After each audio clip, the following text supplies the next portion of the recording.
Hello everybody, I hope you guys are doing absolutely fine. तो आज हम एक नया टॉपिक करने वाले हैं and this would be the last lecture of your endocrine system. Okay, हमने बहुत सारे हार्मोन्स को देखे, हमने बहुत सारे ग्लैंड्स को देखे एंड हार्मोन्स के टाइप्स है, राइट, और वो किस तरीके से एक्शन में आता है, ये सभी कुछ हम देख चुके हैं, राइट। अगर आपने नहीं देखा है तो प्लीज़ जाकर देखिए, पूरा सीरीज़ है, ठीक है ना, एक प्लेलिस्ट है endocrine system. And in this video we are going to see about the disorders of thyroid hormone and parathyroid hormone, ठीक है। थायराइड हार्मोन आपके जो थायराइड ग्लैंड है, right right beneath your distinct larynx, वहाँ पर आपका thyroid gland है, right. अब वो ग्लैंड थायरोक्सिन मतलब T4 and T3 thyroid hormone को सिक्रीट करते हैं, राइट। अब यहाँ पर भी सेम ही है, जैसे थायराइड हार्मोन ज़्यादा सिक्रीट हो रहा है तो वहाँ भी प्रॉब्लम है, एंड अगर थायराइड हार्मोन कम सिक्रीट हो रहा है, राइट, हाइपो सिक्रीशन, तो वहाँ पर भी क्या है, आपका प्रॉब्लम है। तो हाइपर सिक्रीशन को हम हाइपर थायरोडिज्म भी बोल सकते हैं, राइट, एंड हाइपो सिक्रीशन को हाइपोथायरोडिज्म भी बोल सकते हैं, ठीक है। चलिए, अब जब थायराइड हार्मोन ज़रूरत से ज़्यादा सिक्रीट होता है तब क्या होता है, हम उसको देखते हैं। एक इम्पॉर्टेंट यहाँ पर क्या है, एक इम्पॉर्टेंट डिजीज़ है, ग्रेव्स डिजीज़ बोलते हैं जिसको हम, ठीक है। इसमें क्या होता है, इसका बहुत ही अच्छा एग्जाम्पल एक्सोथैलेमस, ठीक है, ये मतलब बल्जिंग आइज, ठीक है। अब ये किस तरीके से होता है इसको देखते हैं। हमें पता है, राइट, पिट्यूटरी से एक हार्मोन रिलीज होता है जिसको हम थायराइड स्टिमुलेटिंग हार्मोन बोलते हैं, राइट, TSH।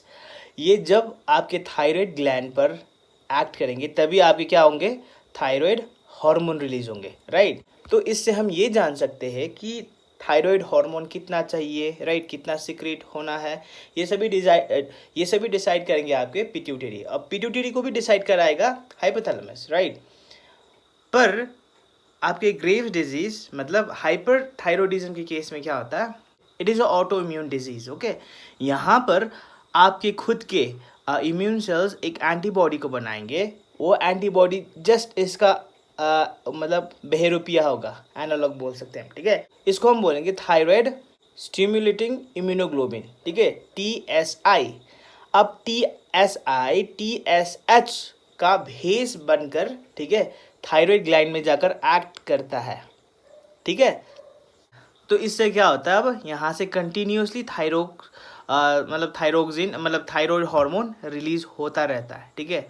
एंड आपके जो ये TSI को कोई भी बंद नहीं कर सकता, ठीक है ना। जैसे आपके TSH को बंद कर सकता था, राइट, पिट्यूटरी इसको रोक सकता था, जैसे आपके T3 जाकर पिट्यूटरी ग्लैंड को नेगेटिव फीडबैक देता है। तो इससे क्या हो रहा था, आपका पिट्यूटरी TSH को सिक्रेट करना बंद कर दे रहा था, राइट। TSH अगर नहीं बन रहा है तो थायराइड ग्लैंड से आपके थायराइड हार्मोन नहीं रिलीज हो रहे थे। पर यहाँ पर क्या हो गया, अब ये बहरूपिया आ गया, राइट, जिसको हम बोल रहे हैं थायराइड स्टिमुलेटिंग इम्यूनोग्लोबिन, राइट। तो इसीलिए आपके सिक्रीशन बहुत ही ज़्यादा होता है और इससे एक डिजीज़ होता है, उसको हम बोलते हैं ग्रेव्स डिजीज़। बहुत ही अच्छा एग्जांपल आप एक्सोथैलेमस, ओके, बल्जिंग आइज का भी देख सकते हो, ओके। तो ये तो था ओवर सिक्रीशन। अब देखेंगे कि अगर थायराइड हार्मोन बहुत ही कम सिक्रीट हुआ तो क्या होता है, राइट। रिड्यूस BMR, जो कि एक बहुत ही ऑब्वियस चीज़ है, राइट, क्योंकि आपके थायराइड हार्मोन BMR को मेंटेन कर रहा था। अगर थायराइड हार्मोन ही नहीं है तो BMR को मेंटेन कौन करेगा, तो BMR तो रिड्यूस होना ही है, राइट। मेटाबॉलिक रेट से भी रिड्यूस होंगे अगर BMR रिड्यूस होगा तो, राइट। एंड इसके अलावा आपके वीक एंड स्लो पल्स, ठीक है, क्योंकि थायराइड हार्मोन का ना it has a effect, okay, आपके कार्डियक प्रेशर में। अगर थायराइड हार्मोन अच्छे तरीके से नहीं है उधर तो फिर तो वहाँ पर भी क्या होगा, आपका कुछ रिएक्शन तो दिखेगा ही, राइट। एंड इसके अलावा मिक्सोडिमा एंड क्रिटिनिज्म, ओके, बहुत ही इम्पॉर्टेंट चीज़। मिक्सोडिमा क्या है, मेनली ये होता है आपके थायराइड हार्मोन की कमी से। पर इसमें क्या होता है, स्किन ना मतलब एक आपके फेस क्या होंगे, बहुत फूल जाएंगे, ठीक है ना, पफी फेस हम बोल सकते हैं। ये मेनली किसके कारण होता है, ये होता है आपके इडीमा, ठीक है ना। एडिमा का मतलब क्या है, इंटरस्टिशियल फ्लूइड की एक्युमुलेशन, ठीक है ना। इसके कारण आपके फेसेस में, आपके मतलब कई सारे बॉडी पार्ट्स में, आपके लेग्स में ले लो, क्या होगा, अब एक बल्जिंग सा वो आएगा अपीयरेंसेस, राइट। तो अब ये कब हो रहा है, ये आपके थायराइड हार्मोन की कमी से। और एक है क्रिटिनिज्म, ये क्रिटिनिज्म बहुत इंपॉर्टेंट है, ये बच्चों में देखा जाता है, ठीक है ना। इसमें क्या होता है, क्योंकि थायराइड हार्मोन ना एक प्रॉपर ग्रोथ के लिए बहुत ही ज़रूरी है, ठीक है ना। तो क्रिटिनिज्म में क्या होता है, बॉडी अच्छे से ग्रो नहीं कर पाता, ठीक है ना। जब हम पिट्यूटरी पढ़ रहे थे, राइट, पिट्यूटरी के डिसऑर्डर्स को देख रहे थे, वहाँ पर भी हमने देखा था ग्रोथ हार्मोन की कमी से भी क्या हो रहा था, बॉडी ग्रो नहीं हो पा रहा था। यहाँ पर भी वही है, क्योंकि हमें पता कि आपके थायराइड हार्मोन भी बहुत इंपॉर्टेंट है in order to grow, okay. पर यहाँ पर खाली आपके मतलब फिजिकल ग्रोथ की ही बात नहीं हो रहा है, यहाँ पर मेंटल ग्रोथ की भी बात हो रहा है, ठीक है। तो आपके क्रिटिनिज्म में आपके डार्फिज्म,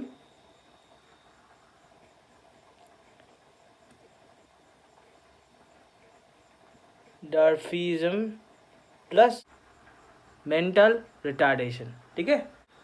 एंड एक और चीज़, आप लोगों ने गोइटर का तो नाम सुना ही होगा, राइट। ये तो बहुत ही एक बहुत इंपॉर्टेंट है, इंपॉर्टेंट एंड बहुत ही कॉमन भी है, राइट। ये भी थायराइड ग्लैंड से रिलेटेड है, ठीक है ना। एंड ये कभी भी हो सकता है, it is a disease, okay. ये जब आपके थायराइड हार्मोन बहुत ही कम सिक्रेट कर रहा होता है तब भी हो सकता है, और जब आपके थायराइड हार्मोन बहुत ही ज़्यादा सिक्रेट हो रहा है थायराइड ग्लैंड से तब भी हो सकता है, या तो फिर अगर बहुत ही नॉर्मल, ओके, एक नॉर्मल पेस में भी हो रहा है तब भी हो सकता है, ठीक है। तो it is related with thyroid gland, ठीक है ना। अगर आप मतलब अगर आपके बॉडी में आयोडीन की कमी हो गई तो भी ये हो सकता है, राइट। बहुत ही ज़्यादा हो गया तो भी हो सकता है, ओके। It depends. एंड आपके ना ये जो गोइटर है, इसमें क्या होता है, आपके जो थायराइड ग्लैंड है ना, ये इसके इनलार्जमेंट होता है, ठीक है ना। एंड इसीलिए आप लोग देखते हैं ना, जैसे गोइटर के पेशेंट्स के नेक क्या होता है, ऐसे फूले हुए होते हैं, तो असल में वो क्या फूला हुआ होता है, that is your thyroid gland, okay. And अब हम देखेंगे पैराथायराइड हार्मोन के डिसऑर्डर्स, ठीक है। ओके, देखिए पैराथायराइड हार्मोन, तो जब पैराथायराइड हार्मोन की भी डिसऑर्डर होगी, मतलब वहाँ पर भी हाइपर सिक्रेशन या तो हाइपो सिक्रेशन होगी, ठीक है ना। अब जब हाइपर सिक्रेशन होता है, किडनी में स्टोन्स बनने की संभावना बढ़ जाता है। हाइपर मतलब बहुत ही ज़्यादा आपके पैराथायराइड हार्मोन, जिसको हम कोलिप्स हार्मोन भी बोलते हैं, अगर ये कोलिप्स हार्मोन बहुत ही ज़्यादा सिक्रेट होने लगे तो क्या हो सकता है, किडनी में स्टोन बनने की संभावना बढ़ जाता है। उसके बाद ना आपकी ऑस्टियोक्लास्टिक एक्टिविटी है, ये भी बहुत ही ज़्यादा एक्टिव हो जाता है, ठीक है। क्योंकि हमें पता है कोलिप्स हार्मोन क्या कर रहे थे, जब हम पैराथायराइड ग्लैंड पर रहे थे तब वहाँ पर हमने देखा था कि आपके जो कोलिप्स हार्मोन है, राइट, ये ऑस्टियोक्लास्टिक एक्टिविटी को करवाता है, इज़न्ट इट। तो अब इसके बहुत ही ज़्यादा सिक्रेशन से क्या हो रहा है, अब ऑस्टियोक्लास्टिक एक्टिविटी बहुत ही हो रहा है, मतलब बोन से कैल्शियम बहुत ही ज़्यादा बन रहा है, राइट। तो उससे क्या होता है, एक तो हाइपर कैल्सीमिया होगा, ठीक है, हाइपर HYPE या हाइपर कैल्सीमिया। अगर आपके हाइपर कैल्सीमिया हो रहा है तो फिर बोन तो क्या होगा, सॉफ्ट होगा ना, बोन सॉफ्ट हो सकता है ना, सॉफ्ट बोन्स। उससे क्या हो गया, अब फ्रैक्चर्स होने के चांसेस बहुत ही ज़्यादा बढ़ जाता है, राइट। तो यहीं पर है, ठीक है।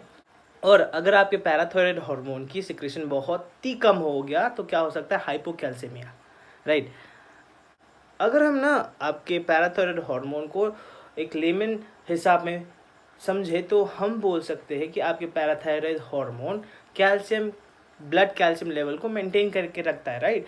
अगर इनमें ही कुछ कमियां हो गया तो फिर ऑब्वियसली आपके ब्लड कैल्शियम लेवल में तो फ्लक्चुएशन होगा ही। तो अगर बहुत ही कम आपके ये हार्मोन बन रहे हैं तो फिर हाइपोकैल्सीमिया की कंडीशन आ सकता है। क्योंकि देखिए आपका कैल्शियम बहुत ही इंपॉर्टेंट है, ठीक है। जब आप मसल कॉन्ट्रैक्शन पढ़ोगे वहाँ पर देखोगे पहले डिपोलराइज होगा, उसके बाद फिर रीपोलराइजेशन होगा, तो इसमें बहुत ही कैल्शियम की बहुत ही बड़ी रोल है।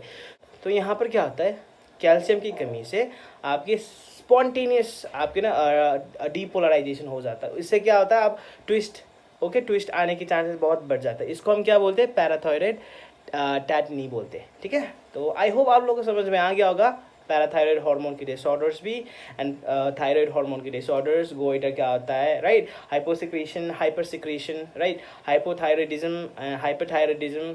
अगर फिर भी आप लोगों के मन में या तो फिर दिमाग में अगर कन्फ्यूज़न है तो please let me know in the comment section. Okay, मैं ज़रूर आप लोगों की डाउट को क्लियर करूँगा। एंड जैसे मैंने बताया कि this was our last class regarding endocrine system, ठीक है। तो अगर किसी भी ग्लैंड में, किसी भी हार्मोन में कोई भी प्रॉब्लम हो तो प्लीज़ कमेंट करिए, ठीक है ना। अब चलिए तो फिर मिलते हैं हम नए कोर्स के साथ, ठीक है। Stay tuned.